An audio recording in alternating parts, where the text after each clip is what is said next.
Good morning, good afternoon, good evening, wherever you are watching this out there on the World Wide Web. This is Jeremy Geelan for SYS-CON TV. I have Dan Gross with me here at 5th Cloud Expo in New York City, CEO of Navajo Systems. I don't know what Navajo Systems does, Dan. You're going to have to clue me in. Okay, so what we do is real-time encryption of sensitive data that's sent out to the SaaS provider. So we enable privacy of the customer while getting the benefit of the cloud. So our revolutionary system is that, the revolutionary concept is that although the data is encrypted at rest, you can still manage search, report, queries on that data. So on the customer side, at the moment the data leaves the organization, it's encrypted. On the SaaS provider side, he can run on that encrypted data. So that's quite unique. That is absolutely quite unique. So let's just slow that down and run the tape again. Okay. So you have figured out that even after encrypting data, you can still search it. Yep, that is. And so, like I said, and manipulate in other ways. Yep.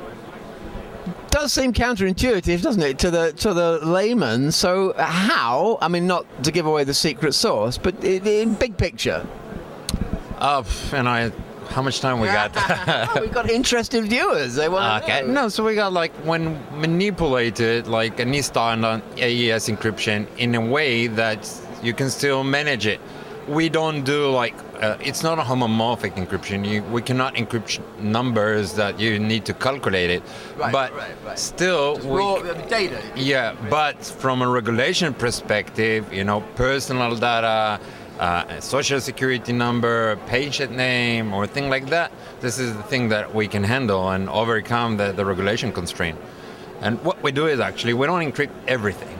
So we can detect which data is sensitive and encrypt those sensitive data elements. Like if you have a healthcare record, sometimes it's enough that you encrypt the patient name and his social security number, and the rest of the data is irrelevant if you're not connected to that person. So what we bring is the customer control concept. If until now that customer had to totally rely on his SaaS provider to keep his privacy, now he can control it, decide which data elements are sensitive, encrypt it at the moment it leaves his organization while it's running on the cloud encrypted, and decrypt it when he receive the data back to his organization. Huh. This is heady stuff. Now, who would be, that's another way, of course, to exemplify anything, who would be an absolutely perfect user? You might not have them yet, but who absolutely needs this? Larger enterprise that have a big issue with privacy and regulation that want to use a SaaS application. I think the most benefit is if you need an application that you have to run reports, search, query, not like if you're storing just data on Amazon that you can encrypt it at the moment it leaves the organization. If you still need to manage the data, that will be the best use case for us. So we partner with IBM, with SuccessFactors, that the customer have a regulation issue, and for the SaaS provider, it's easy as a sell process.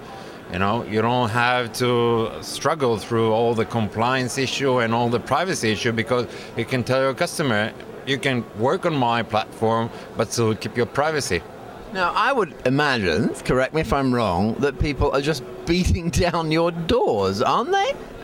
Yeah, we're quite new actually. And now we got tremendous traction from the market. So now we're building up pre-config policy for leading SaaS application, because on the customer side that he doesn't have to work a lot. If you want to use Salesforce, so we give a policy for Salesforce. If you use SuccessFactors, you have a policy for that.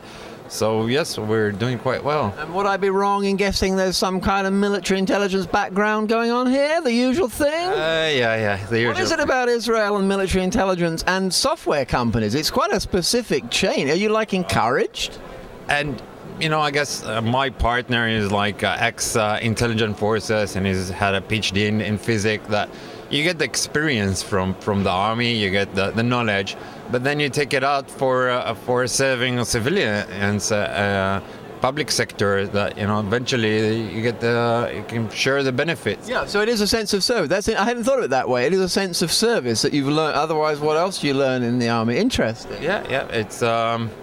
And you know, Israel have a lot of unique technology, you know, especially in the security aspect. Yeah, anything cryptographic. Oh my goodness. Well, look, people can go and sit at the stand, but what about if they've just watching this interview on the web and they've not run into Navajo Systems before? They can go to navajo.com? Yeah, NavajoSystem.com. Navajo Systems. Our wide range of partnering, the SaaS vendors that we support, and please contact us. Do it now. Call to action from Dan Gross. Thank you so much, sir. And thank you for joining us here at 5th Cloud Expo out there on the World Wide Web.